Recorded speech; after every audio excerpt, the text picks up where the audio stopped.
देखिए, ये जो पोस्टर आए हैं, ये और जो कल रात को दावे किए गए राष्ट्र के नाम संदेश में, आपको पता है कल रात को 22 मिनट का भाषण हुआ और उसमें जिस तरीके के पहलगाम का बदला ले लिया गया है, आतंक का बदला ले लिया गया, आतंकवादियों को सबक सिखा दिया गया है, घर में घुसकर मारा गया है, इन तमाम विशेषणों के जरिए जो नैरेटिव सेट करना था, उसकी एक कोशिश कर दी गई।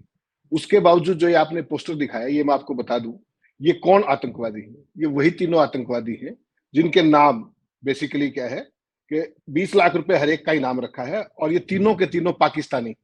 इनके नाम है हाशिम मूसा उर्फ सुलेमान एंड अली भाई एलियस तुल्हा भाई। ये सारे के सारे जो है वो आतंकवादी हैं जो पाकिस्तान के अटैकर, नेमली हाशिम मूसा, अली एलियस सुलेमान अली भाई एंड तुल्हा भाई, ये सारे के सारे, और आदिल हुसैन, ये 3 लोग हैं। इन तीनों ने 22 अप्रैल को जो किया था, उसके बाद इनको जमीन खा गई या आसमान निकल गया, किसी को नहीं पता। और वो जो हमला हुआ था वो दिन दहाड़े 2:30 बजे के आसपास हुआ था। ठीक बात है, जिस जगह पर वो हमला हुआ वहां तक पहुंचने में समय लगता है पुलिस को, पैरामिलिट्री को, सबको, लेकिन उसके पीछे से लेकर के आज तक आप उनकी कोई भी भनक नहीं लगा पाए और मोदी जी ने बदला भी ले लिया। अरे जिन लोगों ने पहलगाम के नरसंहार को अंजाम दिया, जब वही पकड़े नहीं गए हैं, जिनकी अभी तक कोई भनक नहीं मिली है, तो आपने सारे इसका बदला कैसे ले लिया, किससे ले लिया? सवाल एक तो ये आएगा। दूसरा, फिर उसके ऊपर जिस तरीके की फोटोबाजी, अपॉर्चुनिटी फोटो ऑप की जा रही है, पूरे देश के अंदर तिरंगा यात्राएं निकालने की बात है, पूर्व सैनिकों को सामने करके सवालों को छुपाने की बात है, और जिस तरीके से प्रधानमंत्री जी ने कल कहा कि महिलाएं, बेटियां, बहनें, उन सब का भी एक तरीके से उन्होंने किया, तो ऐसी तमाम दावे किए गए। उन सब दावों के बीच में जो मूल सवाल है कि पहलगाम के आतंकी, आपने कहा कि पुलवामा का आरडीएक्स कहां से आया, बिल्कुल जायज बात है। 200 किलो, 250 किलो, वो 3 दिन तक वो टैक्सी में लेके घूमता ना वही उसी मारुति वैन के अंदर, आज तक नहीं पता लगा। इसी तरीके से यहां जब हम पाकिस्तान में घुस के अटैक कर सकते हैं और अपने देश के अंदर ही उन आतंकियों को नहीं पकड़ पाए, पहली बात तो आतंकवादी सीमा पार करके 150 किलोमीटर जाकर हमला कैसे कर दिया, और फिर वो अब तक सिक्योरिटी फोर्सेस से वो गायब कैसे हैं, उनके रडार पे अब तक क्यों नहीं आए, उनका इंतजाम क्यों नहीं किया गया? तो ये सारे सवाल हैं जो कहीं ना कहीं बहुत बड़े खुफिया फेलियर और जो हमारे जो ओवरऑल पुलिसिंग पैटर्न है उसकी कहीं ना कहीं कमजोरी दर्शाता है। रही बात मोदी जी की, मोदी जी का जो कल का भाषण था, आपको भी पता है, वो इस सारे मामले के सवालों को रफा दफा करने के अलावा कुछ नहीं था। और जो सवाल कौन रहे हैं पूरे देश के अंदर कि किस तरीके से ट्रंप ने पहले संघर्ष विराम का प्रीएम्प्ट किया, 5:33 में कर दिया घोषणा, जबकि भारत और पाकिस्तान ने बाद में की, सारी दुनिया ने देखा। उसके बाद जब कल प्रधानमंत्री जी रात को 8 बजे आने वाले थे, उससे पहले ट्रंप ने फिर वही काम किया और 7 बजे आकर के सारा क्लेम अपने ऊपर ले लिया कि सारा मैंने करवाया, ये करवाया। और हद तो यहां तक होगी कि भारत की सॉवरेनिटी की बात थी, उन्होंने ना तो आतंकवाद का जिक्र किया कहीं, ना कुछ किया। उन्होंने सीधे सीधे ये कहा कि मैंने दोनों देशों को बताया कि हमसे व्यापार करना है, तो यानी कि देश की सॉवरेनिटी बनाम व्यापार, ये नजरिया ट्रंप का है, जिसको आपने एक भी शब्द में अगर ट्रंप के किसी दावे को प्रधानमंत्री जी ने नेगेट किया हो, किसको काउंटर किया हो, और आज अखबारों के अंदर फिर वही सूत्रों के अनुसार फिर वही खबर प्लांट करा दी गई कि ये कर दिया है, वो कर दिया, सरकार ये करेगी, वो करेगी। अगर आपके अंदर हिम्मत थी तो ठोक करके कहते कि जो ट्रंप ने कहा वो गलत है और हमने ये फैसला किया है, दोनों ने मिलकर किया है, और कश्मीर के अंदर उनका कोई इंटरफेरेंस नहीं होगा, कोई मध्यस्थता नहीं होगी। लेकिन प्रधानमंत्री जी ने ना ट्रंप का नाम लिया, ना किसी और चीज का, और अपना जो रिटोरिक है उसको उन्होंने लगातार जिस तरीके से वो चलाते हैं, जिसमें कोई सवाल नहीं था, जिसमें किसी तरीके का कोई एक्सप्लेनेशन नहीं था, उसमें वही वो फाल्स ब्रावेडा जो वो करते हैं ना, कि बेसिकली क्या है कि भारत की सेनाओं के पीछे छुपने की ये कोई नई आदत नहीं है। ये उड़ी में भी देखा आपने, बालाकोट में भी देखा, और ये अब देख लीजिए, सेनाओं के पीछे छुपने की। उनसे कोई ये पूछने वाला नहीं है कि जब सेनाओं ने अपना ऑब्जेक्टिव कंप्लीटली अचीव करने की तरफ बढ़ रही थी, तब आप तो कह रहे थे हमने सेनाओं को खुला हाथ दे दिया। फिर सेनाओं को रोक किसने दिया और क्यों रोक दिया? किसके कहने से रोक दिया? ट्रंप के कहने से रोक दिया? बताइए देश को, किन हालात में रोका? भारत की इंटेलिजेंस एजेंसियों ने जिस दिन ये ऑपरेशन प्लान हुआ था, मोदी जी को, पूरी सीसीएस को 21 ठिकाने दिए थे, 21 उनमें से सरकार खुद मानती है कि हमने 9 ही टारगेट किए। सच बात है, 9 किए, वो 12 तो यूं कहीं बच गए। और जिस कारण से वो स्ट्राइक करने पड़े, वो कारण था पहलगाम। पहलगाम के आतंकी आज तक आपकी पकड़ से बाहर है।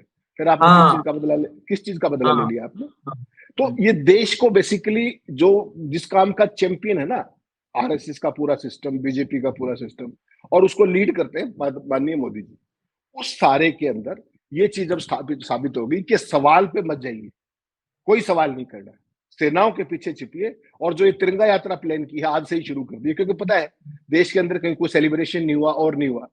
अब पूर्व सैनिकों की आड़ लेकर के और फिर वही राष्ट्रवाद का माहौल बनाने की कोशिश की जाएगी, शुरू हो गई। एक तरफ देखिए पाकिस्तान का प्रधानमंत्री, पाकिस्तान का सेना प्रमुख, पाकिस्तान के सारे लोग बार बार राष्ट्र को संबोधित कर रहे हैं, हर स्टेज पे कर रहे हैं। आज उन्होंने ऑल पार्टी मीटिंग बुलाई हुई पाकिस्तान में, आज ऑल पार्टी मीटिंग, दिन की बदपिटी, और आप कह रहे हो कि हम तो जीते हैं। तो आप जीते हैं तो आप ऑल पार्टी मीटिंग बुला लीजिए। अपोजिशन कह रहा है कि संसद का सत्र बुलाइए, आप बुला लीजिए। आपको याद होगा 1962 में हमने पहले भी चर्चा की थी कि अटल जी के एक मांग के ऊपर नेहरू जी ने लड़ाई के दौरान जो पार्लियामेंट का सेशन आउट किया था, और 25 दिन तक चला था वो सेशन, 25 दिन तक। तो इनको एक दिन का भी स्पेशल सेशन बुलाने में परेशानी है। कारण क्या है कि वो जो ज्वलंत सवाल है, जो खुफिया नाकामियां हैं, जो सुरक्षा की नाकामियां हैं, जो स्ट्रेटेजिक चूक हुई है हर क्षेत्र में 22 तारीख से लेकर के अब तक, जो प्रधानमंत्री की रह रहकर चुप्पी रही है, जो सारी स्थितियां संदेहास्पद, जिन हालात में वो आए आतंकी, जिन हालात में वो गायब हुए, उन सारे सवालों के कोई भी जवाब नहीं देना चाहता। और उसके लिए सबसे बेस्ट इनके पास क्या है कि सेना को आगे खड़ी कर लो, उसके पीछे छुप जाओ। इनका राष्ट्रवाद वहीं तक सीमित है। कोई इनसे सवाल ना पूछ पाए कि ट्रंप ने कैसे कह दिया कि कश्मीर तो मैं इंटरफेरेंस करूंगा और मैं मध्यस्थता करूंगा। कौन होते हो आप? आपने कहा क्या? आपने कल के भाषण में कहीं जो शिमला समझौता था उसका कोई जिक्र किया क्या? जबकि भारत और पाकिस्तान के बीच में जो भी बात है वो शिमला समझौते के दायरे में होनी है, दोनों देशों के बीच होनी है। ट्रंप खुलेआम कह रहे हैं कि मैं करूंगा मध्यस्थता, इसमें तीसरे देश के अंदर बातचीत करेंगे। और कल जिस तरीके से ट्रंप ने लगातार दूसरी बार, पहले आपने 10 तारीख को देखा कि हम दोनों से पहले, भारत पाकिस्तान से पहले उन्होंने घोषणा की, सीज फायर की, और कल फिर मोदी जी के बोलने से पहले सारा गुड़ गोबर फिर कर दिया बोल करके।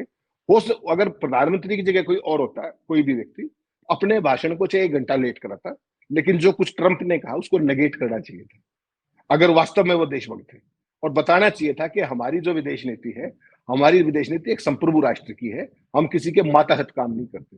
इंदिरा गांधी का आपको याद होगा, वाशिंगटन के प्रेस क्लब के अंदर, व्हाइट हाउस के पास, वहां खड़े होकर उन्होंने कहा था, याद होगा 1971 में आपको, कि हम अपने देश के फैसले खुद करते हैं, कोई वर्ल्ड पावर हमें डिक्टेट ना करे। याद होगा आपको, वो फेमस वीडियो में भेज भी दूंगा, हमने सुनाया है, दिखा चुके हैं। हाँ।